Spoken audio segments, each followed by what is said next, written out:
All right, so we are asking for funding for the Toppenish Wood Supplementation project phase 2. My name is Tim Resseguie, fisheries biologist for the Yakama Nation.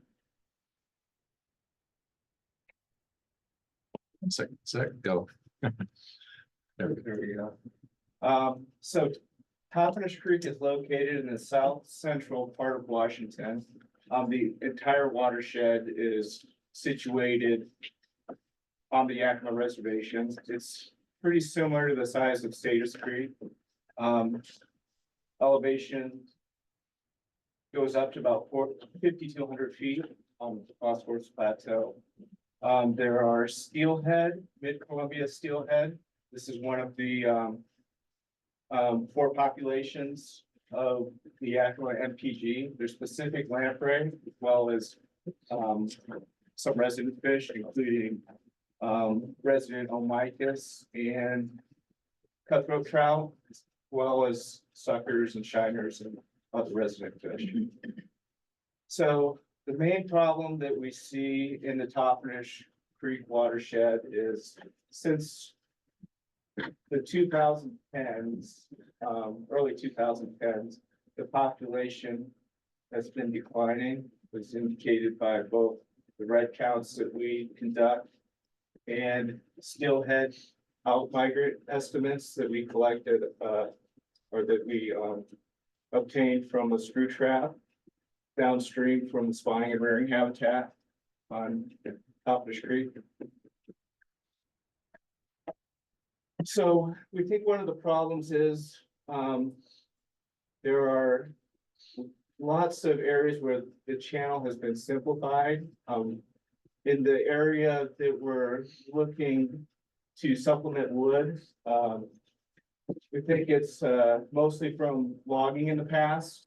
A lot of the large ponderosa pine were taken out, and what replaced them were a lot of the deciduous smaller species that are harder to retain in the stream as large woody debris after major floods.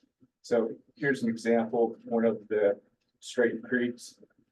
Here's another example. A lot of dogwoods on the side of this. This is a little bit further upstream, but let me go back a little bit. You see that a lot of these areas, the creek is just kind of fixed in place by these thick alder groves on the sides of the creek. And we've done some habitat surveys in the Toppenish watershed, and areas that haven't really been logged, like this upper site, which is about 10 to 15 miles upstream from the area that we're looking to supplement wood. You see that large woody debris densities are a lot higher than downstream. This other site here, that's right at the lower end of the section that we're proposing to supplement wood in next, and it's only 1/20 of what you see in the upper part of the watershed. So some possible solutions are wood supplementation, riparian forest development to try and get some larger tree species, try and promote their growth, and maybe beaver reintroduction to sort of promote the complexity of the stream. One of the problems with beaver reintroduction is in those straight sections of stream, beaver dams tend to get blown out. So just by adding wood, we're hoping to increase side channels in areas where beaver can more successfully construct dams. So we're focused right now on just supplementing wood, just getting the wood densities closer to what we see higher up in the watershed. And here's a picture of us, of one of the log jams that we built further upstream in Toppenish Creek, under the phase 1 of Toppenish Creek supplementation. So the overall goal is to try and improve steelhead production in the lower canyon and upper alluvial fan, sort of the middle spawning and rearing section of the main stem Toppenish tree. So we're looking to supplement wood in about a 4.5 mile reach with both large logs and root logs, just to try and achieve an in-stream largewood density comparable to other parts of the watershed. So this is the area that we're working in. Phase 1, we completed in 2019. We supplemented about 800 pieces of wood in this area, about 30 log jams. Now we want to move downstream and add some wood to this section of stream. And in the future, we're hoping to add wood to both the North Fork up to the falls, which is the upper extent of spawning, and up to White Deer Creek. Or above that, we see a lot higher largewood densities. So in this lower section here, we might add some log jams in the future, but we think that at this point, we'll probably have to do engineered log jams down here because of the infrastructure. So this is the area that we're focused on for this proposal. We think that we're going to have to exclude this lower section here because of their private allotments, and we can get a lot of enthusiasm for this project. So upstream, it's all tribal trust and tribally owned allotment. This is a section that we'd probably use for a helicopter landing. So I just wanted to include some photos. This is from Google Earth. Haven't gotten a chance to get some better images with our drone yet out here, but these are some of the log jams that we constructed in phase 1 upstream from the area that we're looking at. And what we're trying to achieve here is sort of splitting the flow, more complexity, pools, and just overall better fish habitat, more complex habitat. So I just have a few pictures of that where you can see that the flow has been split. Here you see the stream actually moved further this way after the project, but we still have a pretty good side channel with good habitat. And these are the types of areas during the electrofishing studies that we've done in the past where we found a lot of juveniles using to rear end. And here we have a log jam where you see that we're able to sort of promote the formation of this pool stream. So our timeline, we're looking to right now we have Natural Systems Designs, a consulting firm. They're working on our designs. They have been since the beginning of this year. Hope to get preliminary designs in June, and by the time the final applications are due, and also draft designs in August, the final designs in December. And we'll be working on the permits during this time, and we hope to finish that up by May 26th. Bid it out for construction in June 26th, and probably construct it end of August through September. So this is just sort of our preliminary cost estimate right now. We actually just got some bids for another restoration project, so we have a pretty good idea of what wood is going to cost, root wads and different size logs. And these were the costs delivered on site. to a project about 5 miles downstream. So we probably anticipate next year them being a little bit higher, but hopefully within that, close to that. Helicopter in 2019, it was $9,500 per hour. So we're anticipating an increase, and we spent 2 days with 800 logs, and right now we're looking at probably more like 500. Just because of cost. And then there's also mobilization. We hope to share the cost with some other projects. Our group, YRWP, has a wood project on Saves Creek that we hope to do at the same time. So we split mobilization costs. And then there'll probably be some costs if we have to move wood around to arrange it to be picked up by the helicopter. So we're looking at about $500,000, we think, 420 from RCO, and then 80,000 from EPA. So that's pretty much it. Here's a picture of the implementation of phase 1 of the project, and just another shot of what Toppenish Creek looks like in that area. Well, thank you, Tim. First of all, I wanted to ask, could we go back to the slide with the 5 different set phases in different colors? Sure. I just realized that it might help some of our committee members who were here last year. This is only a little bit upstream from our Pom Pom site, if everyone remembers that. And I think that's Fort Simcoe peeking out from the legend. Is that right? This would be Wesley Road right here. Single Peak Road is over here. Okay. Yeah, Fort Simcoe is up. Okay. Yeah.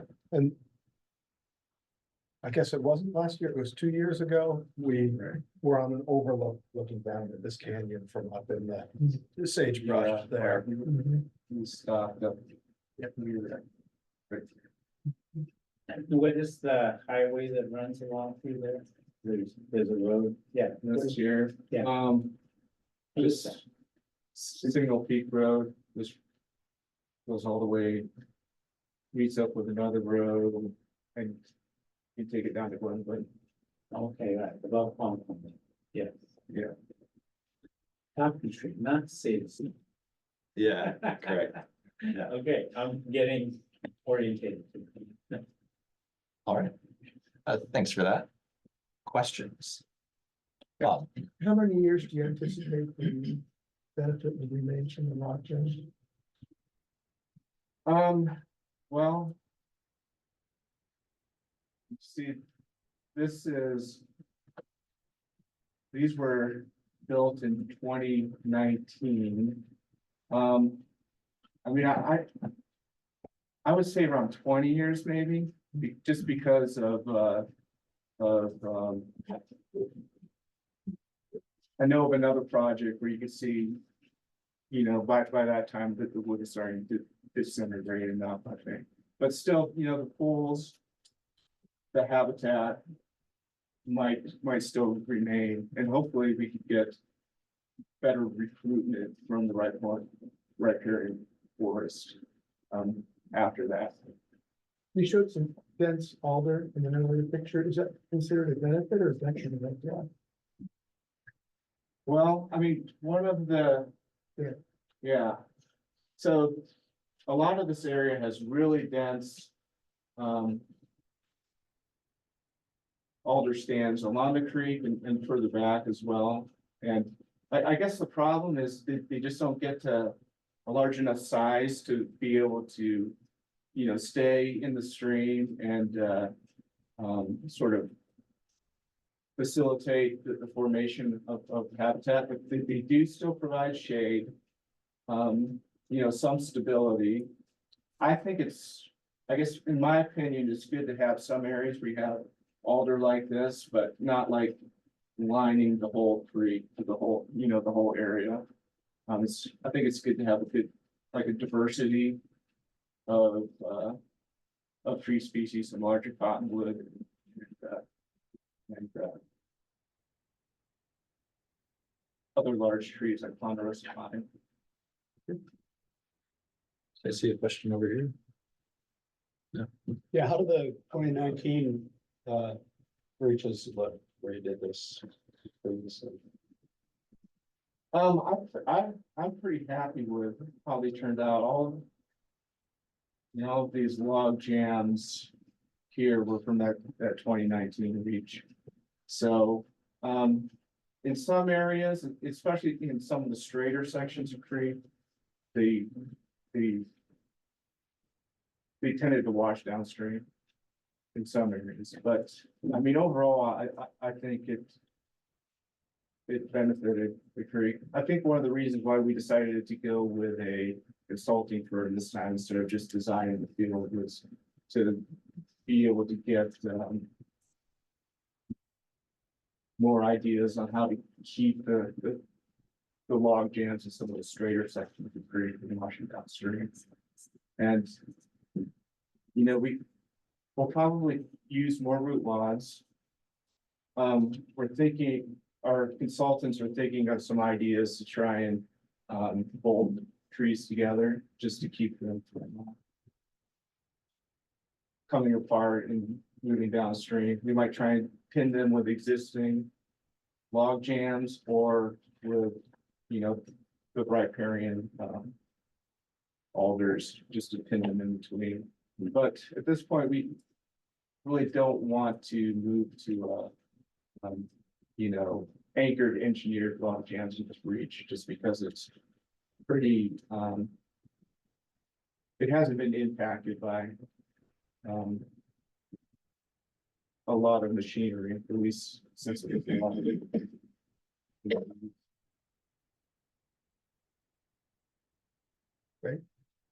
Yeah, Tim, I appreciate the fish data on the front end of the presentation. Thanks for that.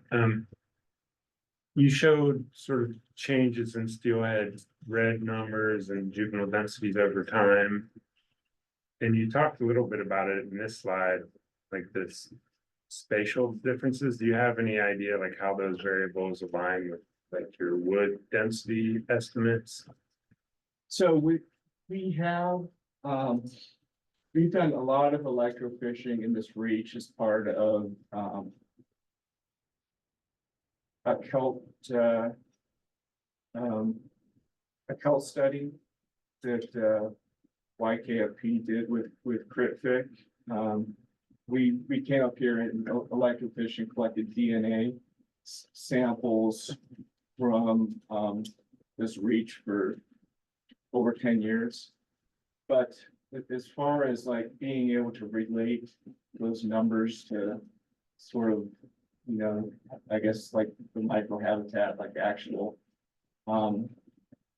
log jams, wood areas, side channels, we never got into that detail with the data collected. It's basically just our like observations where we saw higher densities when we were looking for fish to collect DNA samples from. How do densities in these juveniles in these reaches compare to upstream areas in better condition or other areas that you've got data from? It seems like, the highest densities we find are lower down on the alluvial fan, like around Wesley Road in that area. Upstream, in this area, it can be close to that. And it almost seems like it depends on where the reds are at. Like where if there was a red close to one of our sampling reaches or just upstream from it, we seem to find higher densities. And we'll go down to our next site lower down and we won't see what we saw further upstream. And it seems to vary from year to year. So that's what I think. I think it has to do with where the reds are at. Where are the reds at mostly? Like if you go back to that one. Yeah. So pretty much from Shaker Church, which is way down here, all the way up. This is the North Fork here. There's a South Fork up upstream further, all the way to O'Connor Creek, which is probably 15 miles above this point here. Above the North Fork. So we find reds all through there, and in the North Fork up to the falls. And it seems like, I mean, it can be pretty good in here. A lot of areas where the channel is more complex, that's usually the areas that we find reds in. But I would say pretty spread out pretty evenly through this reach. Just to, I mean, it's not like we find more at the lower end and up here. It just depends on the year. And conditions. You get, when you've had higher red densities, do you get signs of density dependence where habitat is limiting juvenile production? As you see it earlier, it looked like you could pretty well predict the number of juveniles from the number of adults.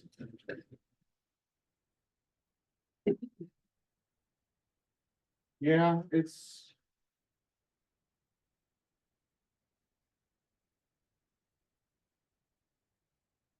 Yeah, I mean, it seems to depend on, I can't, I think in, I mean, I think I've seen it in Sages Creek where it looks like there's definitely density dependence. I don't know if we've ever gotten that high in Toppenish Creek where it feels like there's more,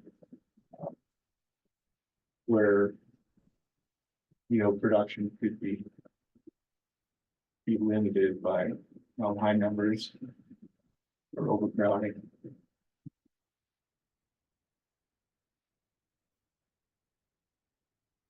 Anybody online have any questions? Nope, good presentation though. One more question. Thanks, Jeff. Go up. For the site tour this coming year, will we have an opportunity to get down along the creek instead of just looking at it from online? I think so, yeah. I'd like to see that.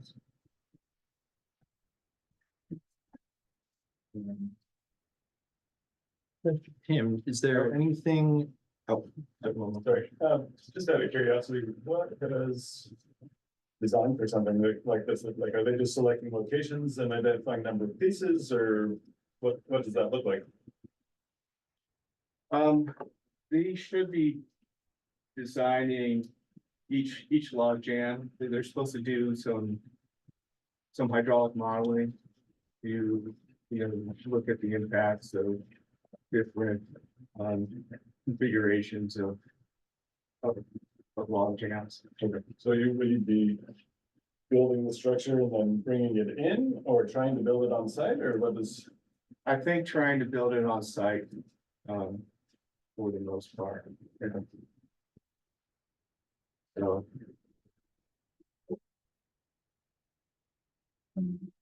Question out to the group. Is there anything that you'd like to hear more about or see in particular on the site tour?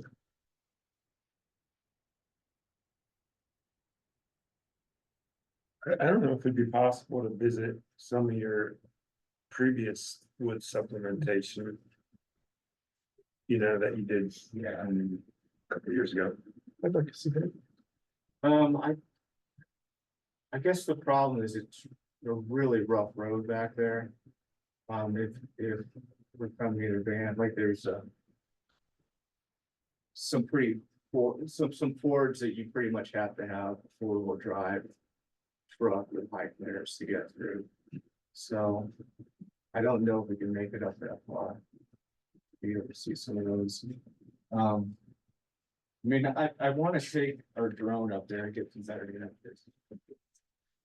So I might be able to provide that. Yeah, we'll need to talk offline about site tours and between it being a closed area and the travel time and nature of the road, whether there's an on-site or if it is something where having a really good presentation that goes into site level detail, you know, cover here works better. So something that. Yeah. Be thinking about. Is the roof road then, does it also extend to this phase two? Or just the previous phase? So phase two, we can drive up to, you can probably drive up to.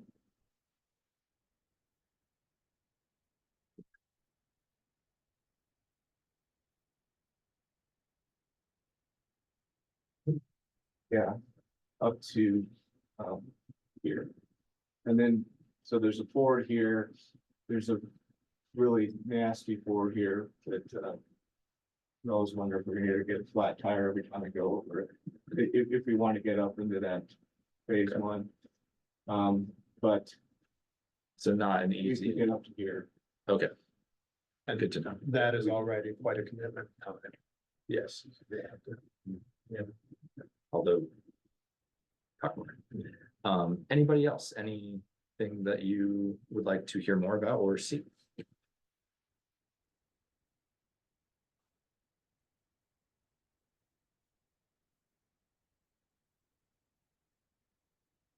Any other final thoughts? Anything that you expected we would ask about that we didn't? No, I don't think so. Yeah, thanks, everybody. Thank you. Thank you much, Tim. We didn't clap yesterday. Other sponsors don't. Yeah.